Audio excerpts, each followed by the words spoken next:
여러분 지난주 말씀을 본문을 기억을 해보시면 지난주 본문은 마치 시편 1편을 대하는 것과 같다고 말씀드렸습니다. 시편 1편에서 복 있는 사람과 악인을 대조하는데 어제 본문에서 하나님께서는 악인은 지난 본문에서 하나님께서 악인은 사람을 믿고 육신으로 그의 힘을 삼고 그 마음이 여호와에게서 떠난 사람이다 라고 말씀을 하십니다.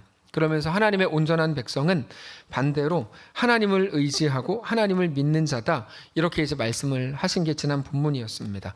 오늘 본문에서 예레미야가 골방에 들어가서 묵상하면서 하나님께 기도하는 내용인데 예레미야는 하나님을 배반한 유다 백성들을 향해서 하나님께서 행하신 모든 일은 당연한 일입니다. 이렇게 12절에 영화로우신 보좌여 시작부터 높이 계시며 우리의 성소이시며 이스라엘의 소망이신 여호와여 무릇 주를 버리는 자는 다 수치를 당할 것이라 무릇 여호와를 떠나는 자는 흙의 기록이 되오리니 이는 생수의 근원이신 여호와를 버림이니이다. 여기 나오는 내용들은 어떤 진술문이 아니고 시편에 나오는 것 같은 찬양하는 시 그런 느낌의 고백입니다. 사실 원문에는 12절 앞에 오 이렇게 되어 있습니다. 오 영화로우신 보좌여, 그러니까 시편 같은 내용이라는 거죠. 그래서 이 본문이 어떻게 되어 있냐면 오 영화로우신 보좌여, 오 여호와여, 이렇게 계속 오가 계속 나옵니다. 이게 반복이 됩니다. 그래서 예레미야는 하나님만 우리의 소망이십니다. 이걸 시로 표현한 게 이제 오늘 본문입니다. 우리가 매일같이 해야 되는 고백이 바로 그 고백입니다. 우리의 매일의 정황, 매일의 현실 속에서 현실이라는 말은 도전이라는 말과 사실 같습니다. 성도에게 있어서 우리는 우리 현실을 매우 암담하고 힘들게만 생각하지만 신앙적으로 보면 그 매일은 우리에게 도전하는 건데 어떻게 도전하냐면 너 그 자리에서도 하나님이 너의 하나님이신 것을 고백해라 이렇게 계속 도전을 하는 거죠. 현실은 우리를 무너뜨리려는 게 아니고 우리로 하나님을 찾게 하고 하나님께 나아가게 하는 자리가 되는 겁니다.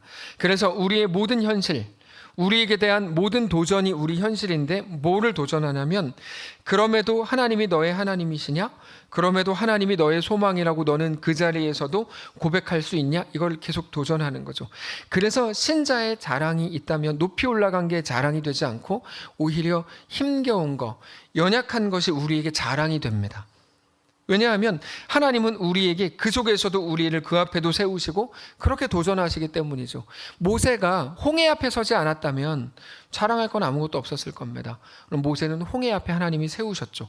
그게 모세의 자랑이고 이스라엘 백성들이 지금도 계속 홍해 때의 이스라엘 하나님을 계속 고백하는 게 그것 때문입니다. 바울이 뭐라고 말하죠?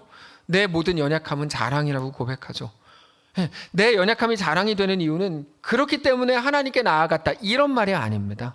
하나님은 나를 그 자리에도 세우신다. 이래서 자랑이 되는 거죠. 그래서 우리의 자랑은 오전에도 잠깐 말씀드렸지만 내가 더 잘된 거, 더 부자 된 거, 여러분 그건 자랑할 거리가 되지 못합니다. 그거는 기독교적으로 보면 자랑할 거리가 되지 못해요. 우리의 자랑은 내 모든 연약함 속에서도 여전히 하나님이 내 소망이신 것, 그 자랑거리인 거죠. 그래서 우리는 우리의 모든 현실 앞에서 언제나 네, 그렇습니다. 오직 하나님이 나의 소망입니다. 여전히 파도가 있고 풍랑이 있고 어려움과 복잡함이 있지만 그것들이 사라지는 게 내 소망이 아니라 그 속에서 하나님과 함께하는 것이 내 유일한 소망입니다라고 고백해야 되는 겁니다. 그게 바로 성도라고 우리에게 가르치고 있는 중이죠. 그래서 예레미야는 오늘 본문에서 계속해서 그 고백을 합니다. 14절에 여호와여 주는 나의 찬송이시오니 나를 고치소서 그리하시면 내가 낫겠나이다. 나를 구원하소서 그리하시면 내가 구원을 얻으리이다. 나를 고치소서 내가 낫겠습니다. 나를 구원하소서 내가 구원을 얻으리이다. 그러니까 예레미야는 양쪽에서 완전히 치여가지고 어쩔 줄 모르는 상황입니다. 예레미야는. 왜냐하면 하나님은 백성들에게 진노하실 거라고 말씀하시고 오전에도 나눈 내용인데요. 그 백성들은 그 말을 듣지 않고 자기의 죄악을 계속 행하죠. 그러면 그들은 그저 망하게 되는 건데 예레미야는 하나님의 마음을 가졌기 때문에 그들에게 대한 안타까움이 있죠. 하나님께 나아가서 그들을 용서해 주십시오. 백성들에게 가서 야 니네 똑바로 해야 된다. 계속 이게 되는 거예요. 아브라함과 같다고 말씀드렸죠. 하나님께서 소돔과 고모라에 대한 심판을 말씀하셨어요. 그러면 거기 사는 롯과 가정만 데리고 오면 됩니다. 근데 여러분 아브라함이 그렇게 하지 않죠. 아브라함의 말이 그러고 보면 재밌지 않아요? 그냥 들어가서 롯만 데리고 나오면 되는 거였어요. 근데 그렇게 하지 않고 하나님과 협상을 합니다. 그 성에 50의인이 있다면 45명, 40명, 30명, 20명, 10명의 의인이 있다면 그 성에 대한 심판을 물려주셔야 되는 거 아닙니까? 그들에게 대한 안타까움이 있어서 그런 겁니다. 그게 하나님의 마음입니다. 그런데 그 마음이 예레미야에게 있는 거죠. 그래서 예레미야의 고민이 되는 거죠. 그래서 사역자들은 사실은 계속 한숨을 쉬고 스트레스를 받아야 된다고 말씀을 드렸어요. 여러분, 가장이 스트레스를 안 받으면 안 됩니다. 가장은 스트레스를 받아야 돼요. 아이들에 대한 어떤 안타까움과 연민이 계속 있어야죠. 계속 있어야죠.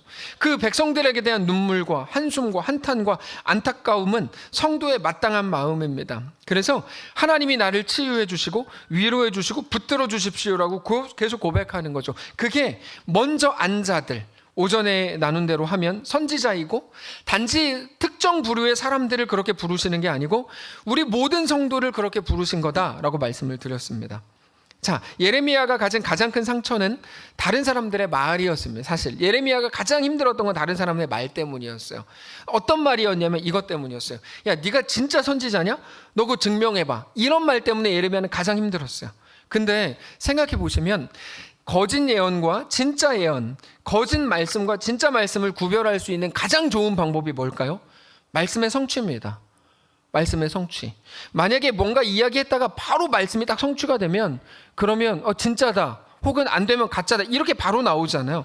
하나님의 말씀이면 당연히 성취될 거고, 그러면 진짜 예언자, 진짜 선지자라는 가장 강력한 증거가 되겠죠. 예를 들어서 예수님께서도 마가복음에서 중풍병자에게 죄사함을 말씀하셨을 때 거기 있었던 사람들이 마음속에 다 불편해졌어요. 근데 예수님께서 곧 네 침상을 들고 일어나라, 걸어가라 라고 말씀을 하셨고, 그때 중풍병자가 그 자리에서 일어나 갔기 때문에 누구도 예수님께 반박할 수 없었던 겁니다. 그러니까 예언의 성취, 말씀의 성취가 그 말씀이 진짜였다는 걸 드러낼 거의 유일한 증명 방식입니다. 그렇죠? 근데 잘 생각해 보세요. 문제는 뭐냐면 우리가 늘 경험하듯이 우리는 예수님이 아니에요. 우리 예수님이 아니에요. 우리가 말한 것들이 그 자리에서 성취가 안 돼요. 이게 이제 중요한 거예요. 우리가 예를 들면 누구 안진뱅이가 있어요. 그럼 일어나라. 그러면 딱 일어나면은 너무 깔끔하잖아요. 근데 우리가 외쳐도 안 일어나요. 그렇죠? 네, 그래요. 이게 문제입니다. 이단 사이비가 까불고 있을 때 우리가 한번 딱 쳐다보면 그들이 껌뻑 죽고 다리에 힘이 풀리고 그럼 얼마나 좋습니까? 근데 그러면 누구도 우리를 의심하지 않아요. 근데 그런 일이 안 일어나요. 문제는 이제 거기 있는 겁니다. 그게 예레미야였거든요. 그냥 우리가 상식적으로 그건 우리 상식에만 있는 거예요. 우리 상식에만. 뭐냐면 눈 떠라, 눈 딱 뜨고, 당장 저만 해도 주무실 때 눈 떠라 막 그러면 그분들이 눈 팍팍 떠봐요. 그러면은 저분은 진짜 말씀의 사역자구나 생각하실 거 아니에요. 근데 제가 설교할 때마다 점점 더 주무시는 분들이 늘어나고 그러면 뭐야 이렇게 생각을 하겠죠. 네. 여러분, 바울을 생각해 보세요. 바울은 기적의 사람이죠. 여러분 대답해 보세요. 기적의 사람입니까? 성경 읽어보셨죠? 바울이 기적 몇 개 일으켰는 줄 아세요? 바울이 행한 기적이 성경에 기껏해야 7, 8개밖에 안 나옵니다. 근데 바울이 예수 믿은 건 몇 년인 줄 아세요? 바울이 28살에 예수 믿어가지고 62세에 죽었어요. 몇 년입니까 그게? 그 정도 되죠. 그러니까 이제 긴 시간입니다. 34년 예수를 믿었는데 바울이 기적이 성경에 기록된 거 7, 8개예요. 근데 우리는 마치 바울이 가는 곳마다 기적이 일어난 줄 아시죠? 안 그래요. 안 그래요. 네. 근데 모든 사역자들을 다 그랬어요. 실제로 전도 자체에 성공한 선지자는 구약성경 통틀어서 요나밖에 없습니다. 우리가 이사야 대단하게 생각하죠. 찢겨 죽었어요. 예레미야 엄청나게 생각하시죠. 예레미야의 전도가 먹혔는 줄 아세요? 안 먹혔어요. 네. 먹힌 전도자는 요나밖에 없어요. 요나밖에. 그러니까 그게 무슨 말이냐면 나머지는 처음 목적에 대해서, 하나님의 말씀을 증거한 처음 목적에 대해서 다 실패하거든요. 예레미야도 마찬가지였습니다. 예레미야가 외치는 말씀들은 절대로 현실로 안 나타났습니다. 그 시대에. 이게 근데 너무 중요한 내용이에요. 왜 안 나타나죠? 그 당연합니다. 미래에 대한 예언이니까. 이렇게 될 거야. 하나님이 70년 후에 회복시키실 거야. 근데 70년 동안 못 살았거든요, 예레미야가. 그러니까 자기 눈에 하나님의 말씀이 성취되는 거 하나도 못 보고 죽은 거예요.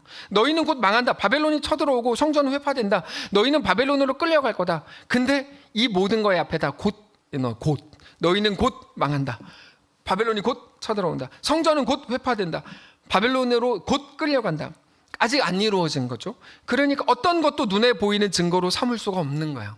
그래서 예레미야가 15절처럼 말합니다. 보라, 그들이 내게 이르기를 여호와의 말씀이 어디 있느냐?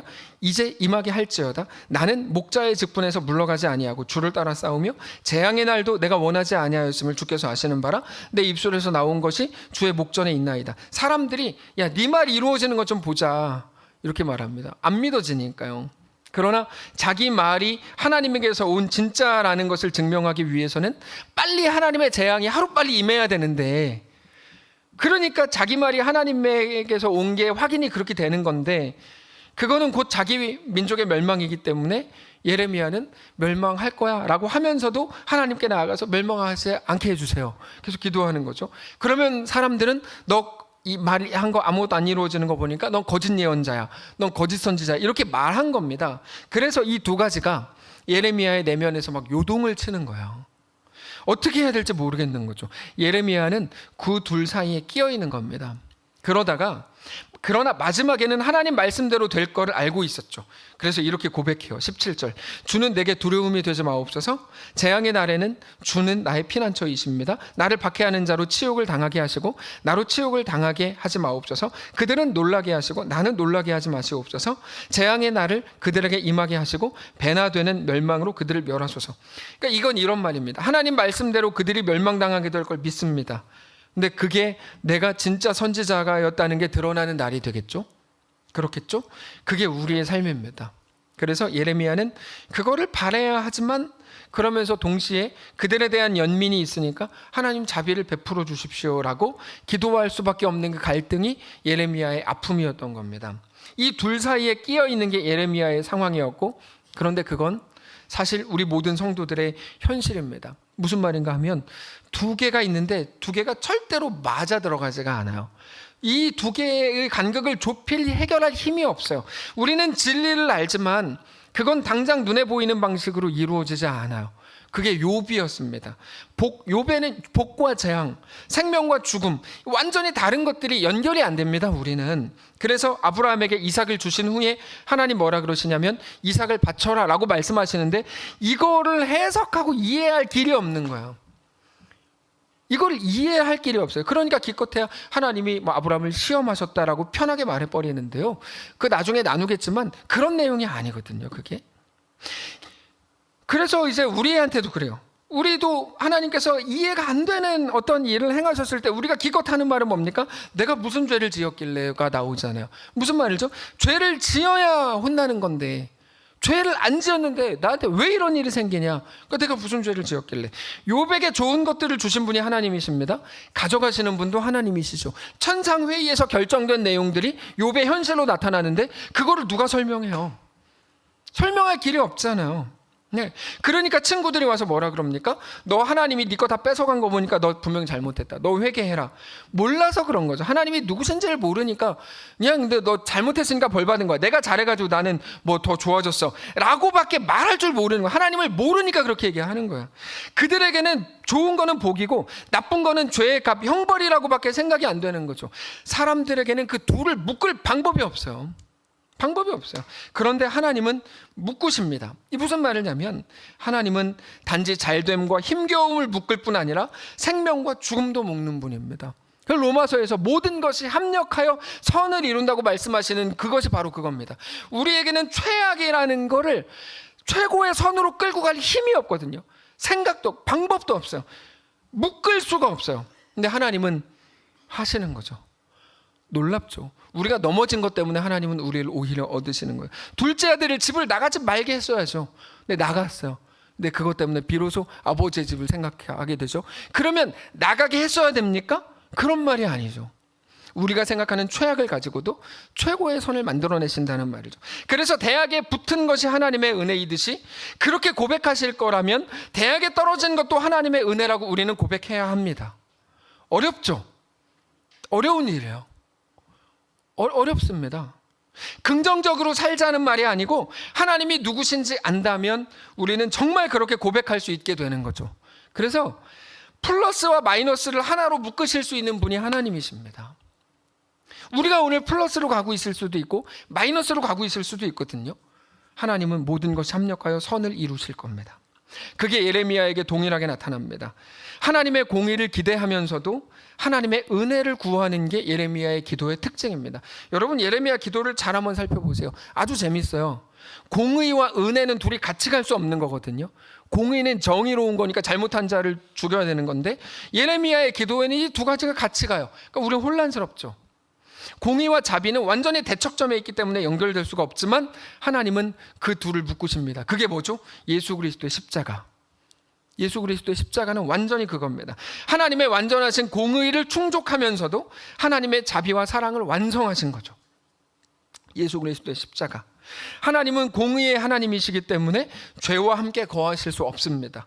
우리가 죄를 가지고 있을 때 하나님께서는 우리와 함께 하실 수 없습니다. 죄의 삭시 사망인 것 역시 하나님이 정해놓으신 법칙이기 때문입니다. 그러나 우리를 영원토록 멸망당하는 자리에 두신 건 아닙니다. 하나님은 하나님 스스로 하나님의 법칙을 깨기로 하셨죠. 이것과 아닙니다.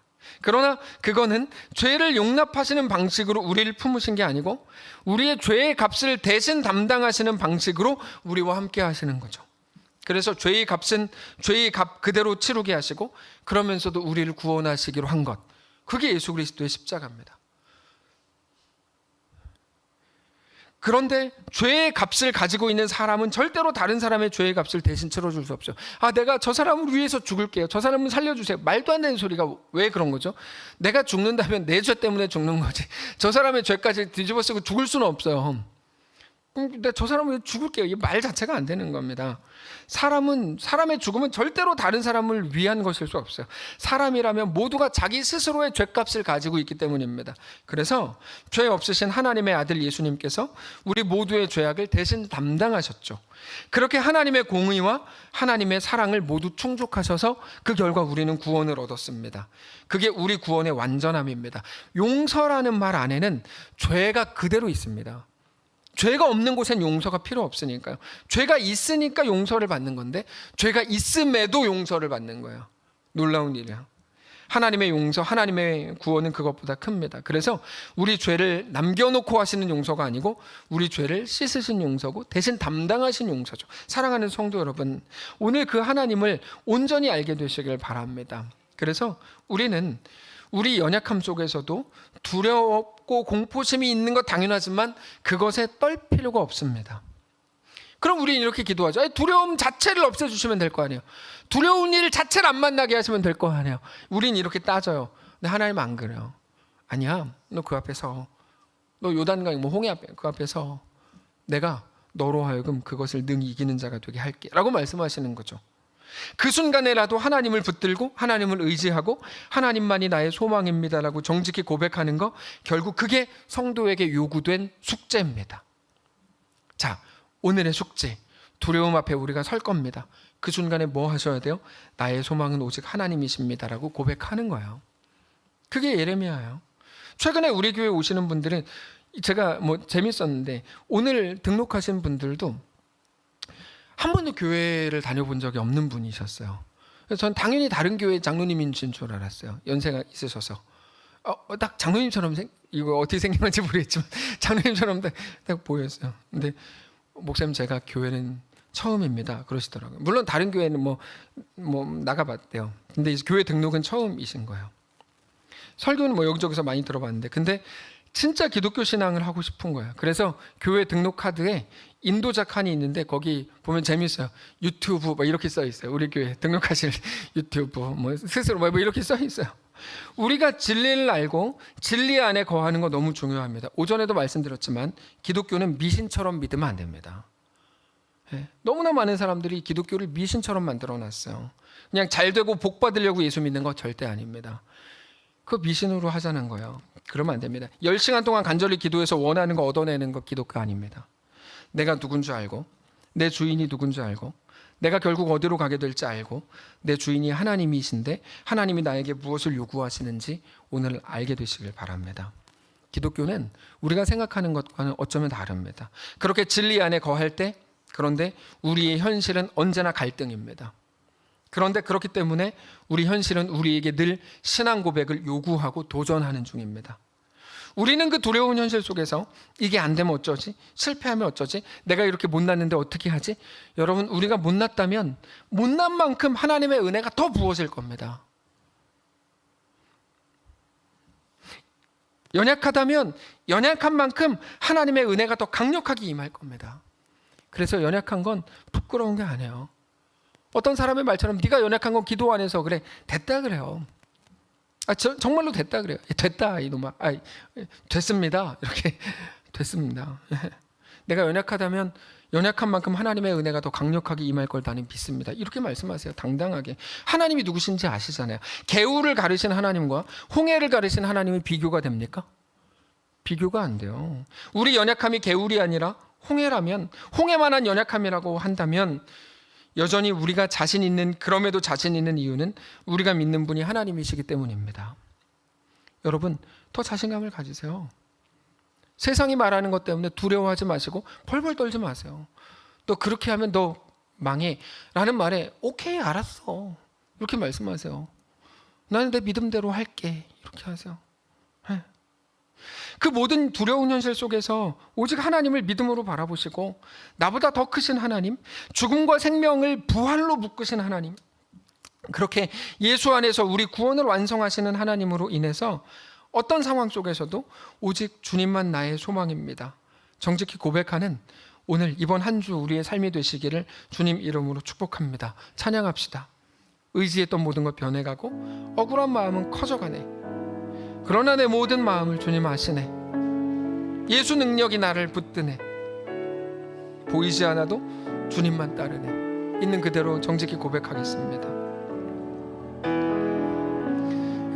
의지했던 모든 것 변해가고 억울한 마음은 커져가네. 부끄럼 없이 살고 싶은 이게 다 우리 마음이죠. 주님 아시네. 모든 일을 선으로 이겨내고 모든 일을 선으로 이겨내고 죄의 유혹을 따르지 않네. 나를 구원하신 영원한 그 사랑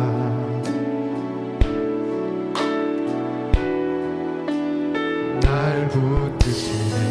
주어진 내 삶이 작게만 보여도 선하신 주 나를 그 신본의 중심을 보시는 주님만 따르네. 날 택하신 주만 의지해. 보이는 상황에 무너질지라도 예수 능력이 나를 붙드네. 보이지 않아도 주님만 따르네. 내 평생 주님을 노래하리라. 우리 다 이제 눈 감고 잠시 생각하고 묵상하는 시간을 갖기를 원하는데, 여러분 구원이라는 말의 크기를 기억하십시오. 구원이라는 건 엄청 큰 말이에요. 하나님이 그 아들 예수 그리스도를 우리를 위해 내어주신 게 구원이잖아요. 근데 우리 앞에 있는 홍해와 개울, 강, 주님 내가 너무 두렵습니다. 이렇게 할 거면 차라리 날 죽여주십시오. 안 해요. 하나님 오늘 내가 구원이 무엇인지 알게 해주십시오. 내가 오늘 하나님이 얼마나 크신 분인지 기억하게 해주십시오. 하나님 내 삶을 그렇게 붙들어 주십시오. 내가 하나님의 것임을 알게 해주십시오. 내 삶에 소망이 있는 것을 깨닫게 해주십시오. 눈에 보이는 것이 나를 아무리 노려보고 있어도 오직 주님만 나의 소망입니다. 정직히 고백하게 해주십시오. 정의 묵상하고 기도하겠습니다. 기도합시다.